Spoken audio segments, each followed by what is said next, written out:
মেয়েদের দুই হাতের সাথে মনে হয় রোবটও সারাদিন কাজ করে পারবে না, মেয়েদের দুই হাত এত তাড়াতাড়ি চলে। হ্যালো, আসসালামু আলাইকুম। প্রথমে যে কথাটা বললাম, আসলে কি ভুল বলেছি নাকি ঠিক? আসলে মেয়েরা তো সারা দিনই সংসারের কাজে বিভিন্নভাবে ব্যস্ত থাকে। তো এই তো সকাল সকাল চলে এসেছি এখানে। আমি সবজির ক্ষেত করেছি, তো সেখান থেকে মূলা শাক তুলবো। মূলা শাকগুলো তুলে সেগুলো আজকে চিংড়ি মাছ নারকেল দিয়ে ভাজি করব। এর জন্য এখানে চলে এসেছি। কিছুদিন যাবৎ ক্ষেতের এখানে কোনো কাজকর্মই করতে পারি না, ছেলের পরীক্ষা, তাই তো এখানে ভালোই আগাছা জন্মেছে। এগুলো পরিষ্কার না করলে তো গাছগুলো ঠিকঠাক মতো বাড়বে না আর কি। তো এই তো দেখুন আমার মূলো শাকগুলো। এখানে আমি মাত্র 10 টাকার বীজ লাগিয়েছিলাম। আমার আসলে টুকটাক গাছ লাগাতে ভালো লাগে, সেটা যে কোনো ধরনের গাছই হোক না কেন, সবজি হোক, ফুল হোক বা ফল হোক, সব ধরনের গাছই লাগাতে ভালো লাগে। তো এই তো নিজের মূলো গাছ, মূলা শাক আর কি। তো এখানে একসাথে মূলা শাক, লাল শাক আর ধনিয়া পাতার বীজ ফেলেছিলাম। তো লাল শাকগুলো হয়নি, কেন হয়নি মনে হয় পিঁপড়ায় বীজগুলো নিয়ে গেছে, এটাই হবে। আর মূলাও প্রথম পর্যায়ে যে যতগুলো জন্মেছিল, তারপরে সেগুলো আস্তে আস্তে দেখি গোড়া পচা, গোড়া কাটা। তো বুঝলাম যে এগুলো হয়তো বা পিঁপড়ায় কেটে দিয়েছে, যাই হোক, বা কোনো পোকা। তো এই তো ছোট্ট একটা লিলিপুট চলে এসেছে, আমাদের মোয়াজ, ছোট্ট মোয়াজ। সে আবার আমাকে বলতেছিল যে আমার কাছে দাও, আমি ভিডিও করে দেই। তো হয়ে গেছে মূলা শাক তোলা। তো আমি আবার সবগুলো তুলিনি, অল্প কিছু আবার রেখে দিয়েছি যদি মূলা হয় আর কি। আশায় বাঁচে চাষা আর কি, যেটা বলে সেটাই। সেই কারণে আমি রেখে দিয়েছি। আম্মু বলেছিল যে সবগুলোই তুলে ফেলতে, কিন্তু আমি সবগুলো তুলিনি, অল্প কয়েকটা রেখে দিয়েছি। আম্মু বলেছে যে এগুলো নাকি মূলা হবে না, চিকন অনেক, কি জানি, তারপরেও রেখে দিয়েছি, দেখা যাক কি হয়। তো এখন এখানে জালটা বেঁধে নিচ্ছি, না হলে পাশের বাসায় ছাগল আছে, সেই ছাগল এসে এখানে সবজি গাছটা খেয়ে ফেলে। প্রতি বছরই এরকম আমি কিছু না কিছু গাছপালা লাগাই। মোটামুটি যখন গাছপালাগুলো একটু ডালপালা মেলে, পাশের বাসার ছাগল এসে একদম চেটেপুটে খেয়ে চলে যায়। তারপরে আর কি করার, মনের দুঃখ মনে নিয়ে গাছগুলো উপড়ে ফেলে একবারে বাইরের কাজ শেষ করে বাসার ঘরের ভিতরে চলে যাই। কী আর করব, এই তো প্রতিদিন শীতের দিনের কাজ থাকে যে বিকেলবেলা গাছে পানি দেব। এই মানুষ শুয়ে থাকে, ঘুম পড়ে, আমি এগুলো করি না, গাছে পানি দেই, এই ঘাস টাস পরিষ্কার করি, গাছের আশেপাশে ঘুরঘুর করি, এগুলো করতে আমার খুব ভালো লাগে। কিন্তু যখন এত কষ্টের একটা সাধনার জিনিস এগুলো যখন ছাগল এসে নষ্ট করে ফেলে, তখন আর ভালো লাগে না, তখন আমি জিততেই রাগের বশে ওগুলো তুলে ফেলে দিই। কি করব বলেন, আসলে তো সবারই তো শখের জিনিস। যাই হোক, তারপরে সামনে দরজা থেকে ঢুকিনি, কারণ ওখানে আব্বুকে দেখতে লোক এসেছে। তো এর জন্য আমার আব্বু অসুস্থ বলতে ইন্ডিয়া গিয়েছিল, ইন্ডিয়া থেকে কানের চিকিৎসা করে এসেছে আর চোখের ছানি কাটিয়ে এসেছে। তো এর জন্য আব্বুর পরিচিত শুভাকাঙ্ক্ষী যারা, তারা আব্বুকে দেখতে আসে। তো এই তো দুটো কবুতর, এই কবুতরের বাচ্চা দুটো আব্বুর জন্য আনা হয়েছে। এখন ওই দুটোকে পরিষ্কার পরিচ্ছন্ন করার জন্য আমাদের হেল্পিং হ্যান্ডকে ডাকতে যাচ্ছি, আমি আর আমার ছেলে।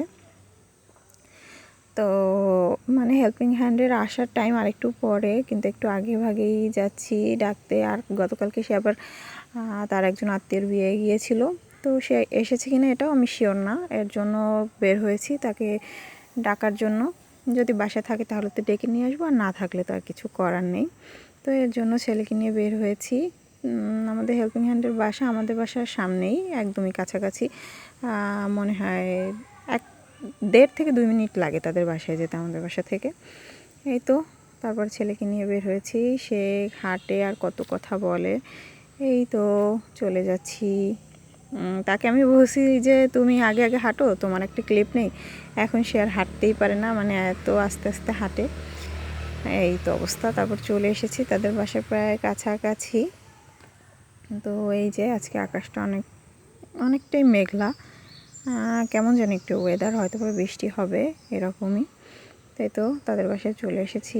এখন দেখি তাকে পাওয়া যায় কি না, যদি পাওয়া যায় তাহলে তো আলহামদুলিল্লাহ, আর না হলেও তো, না থাকলে তো কিছু করার নেই, ওগুলো নিজেদেরই করতে হবে। এই তো দেখি তাকে এখানে এসে আমি ডাক দিয়েছি, হ্যাঁ সে আছে বাসায়। তারপরে সে বলছে যে তুমি যাও, আমি আসতেছি। এই তো তারপর তো ছেলেকে নিয়ে এখন আবার আমি বাসার উদ্দেশ্যে রওনা হয়েছি, কারণ সে বলেছে যে আমি 5 মিনিটের মধ্যে আসছি। এই তো রওনা হচ্ছি, যাচ্ছি বাসার দিকে। বাসায় অনেক কাজ আছে, যেমন এই যে কবুতরগুলো সে কুটে বেছে দিয়ে গেল। এখানে আবার একটা ছোট্ট বিড়াল। যাই হোক, কবুতরগুলো সে কুটে বেছে দিয়ে গেলেও তারপরে আবার সেগুলো রান্না করতে হবে। শীতের বেলা অনেক ছোট, ছেলের পরীক্ষা চলতেছে। তার ম্যাডাম আবার মেসেজ দিয়েছে যে সে 2:30টার দিকে আসবে, মানে ওদের 2 ভাইকেই তো পড়ায়। তো ছোটোজন তো প্লেতে পড়ে, ওর পড়া কম, এর জন্য ওকে আগে পড়াবে, তারপরে আমার ছেলেকে পড়াবে, আদিবকে, বড়জনকে আর কি। তো ছোটো জনের তো পড়া কমের জন্য ওর অল্প সময় লাগবে, তাই বলছে 2:30টার দিকে আসলে ওকে প্রথমে পড়াবে ছোটো জনের পড়া শেষ হলে তারপরে আর একদম মানে 4টা, 4:30, 5টা যতক্ষণ লাগে আর কি বড়জনের কমপ্লিট করতে, ততক্ষণ পর্যন্ত বড়জনকে পড়াবে। এই তো এর জন্য একটু তাড়াহুড়ো করেই রান্নাবাড়াগুলো আজকে করতে হবে। তো চলে এসেছি বাসায়। এখন বাসায় আসার পরে আর কি তাকে কিছু প্রশ্ন লিখতে দেব, যেহেতু আগামীকালকে তার ইংলিশ ফার্স্ট পেপার পরীক্ষা। তো সে আবার ওখানে মুরগির টয়লেট দেখে বলতেছে যে এখানে দেখো কি, মানে এদিক ওদিকে সব দিকে সব কিছু দেখবে। এই তো তারপরে তো এখন তাকে আমি পড়তে বসে তাকে আমি কিছু প্রশ্ন লিখতে দিয়ে তারপরে আমি রান্নার কাজে চলে যাব। সে একাই লিখতে পারবে। তার কাছে যদি খাতাও থাকে, যে খাতায় উত্তরগুলো লেখা, সেই উত্তর সে কখনোই দেখবে না। এতটুকু বিশ্বাস মানে তার উপরে আমার আছে যে তার সামনে যদি ওই উত্তরগুলো খোলাও থাকে, তারপরেও সে ওই উত্তর দেখে লিখবে না। কারণ তাকে আমি এইরকমভাবে বুঝিয়েছি যে যদি তুমি কখনো চিটিং করো বা আমি লিখতে দিয়েছি, তুমি যদি সেটা আমাকে লুকিয়ে লুকিয়ে দেখে লেখো বা কিছু, তাহলে কার ক্ষতি হবে? নিজেরই ক্ষতি হবে। আর সে নিজের ক্ষতি করতে কোনোভাবেই মানে রাজি না। সে কখনোই সে বলে যে আমি ভুল করি, একবার ভুল করলে আমি আরও 5বার লিখবো, তারপরে কোনো সমস্যা নেই, কিন্তু আমি চুরি করব না, মানে লুকিয়ে আর কি চোরামি করে লিখবো না, এই হচ্ছে তার কথা। যাই হোক, তারপরে তো এখন সে লিখতে বসেছে। তারপর কি করবে, উল্টে পাল্টে দেখছে আর কি কোন পেজে লিখবে। তো কারেন্ট নেই আজকে, আবার এটা আবার একটা মহা সমস্যা। ওঠার 5-7 মিনিটের মধ্যে কারেন্ট চলে গেছে, এর জন্য একটু টেনশনে আছি, যেহেতু ইন্ডাকশানে রান্না করি, কারেন্ট না থাকলে একটু সমস্যায় পড়তে হয়। এই তো তারপরে আরও আমাদের হচ্ছে গ্যাসের একটা বার্নার, 2 বার্নার হলে ভালো হতো। তো মূলা শাকটা ওই যে হেল্পিং হ্যান্ড যে কাকি, সে কুটে পেয়েছে, মানে কুচি কুচি করে দিয়েছে, পরে আমি চিংড়ি মাছ নারকেল দিয়ে ওটাকে কাঁচামরিচ পেঁয়াজ রসুন দিয়ে ভেজে নিয়েছি। আর এই তো কবুতরের মাংসটা কাঁচা পেঁপে দিয়ে রান্না করব, একদম কম মশলা দিয়ে, পাতলা ঝোল। আর হচ্ছে বেগুন বাহার রান্না করব আর কি। তো সেই বেগুন বাহারের জন্য বেগুনকে আগে আমি তেলে ভেজে নিচ্ছি, হলুদ লবণ মাখিয়ে তারপরে তেলে ভেজে নিচ্ছি। বেগুন বাহারটা আসলে আমার খুব পছন্দ, আমার বাসার সবাই পছন্দ করে। বেগুন বাহারটা আসলেই অনেক মজা, শীতের দিনে একটু ধনিয়া পাতা টাতা দিয়ে বেগুন বাহার খুব মজার। তো কার কার বেগুন বাহার ভালো লাগে অবশ্যই জানাবেন। আমি একদমই নতুন, তো আমাকে সবাই সাপোর্ট করবেন, পাশে থাকবেন, আর আমাকে মানে সামনে এগিয়ে যাওয়ার জন্য সবাই হেল্প করবেন। আর হচ্ছে এই যে লাউ পাতা ভর্তা করব। এই লাউ গাছও নিজের লাগানো, তো আর কি নিজের লাগানো গাছের যে কোনো কিছু রান্না করতে এত ভালো লাগে, অল্প হলেও খুব মানে আত্মতৃপ্তি লাগে যে হ্যাঁ আমার গাছে এটা হয়েছে। তো এই তো বেগুন বাহার রান্না কমপ্লিট, বেগুন বাহারটাকে নামিয়ে নিয়েছি। তারপরে আর কি অন্য রান্নাগুলোর দিকে যাব।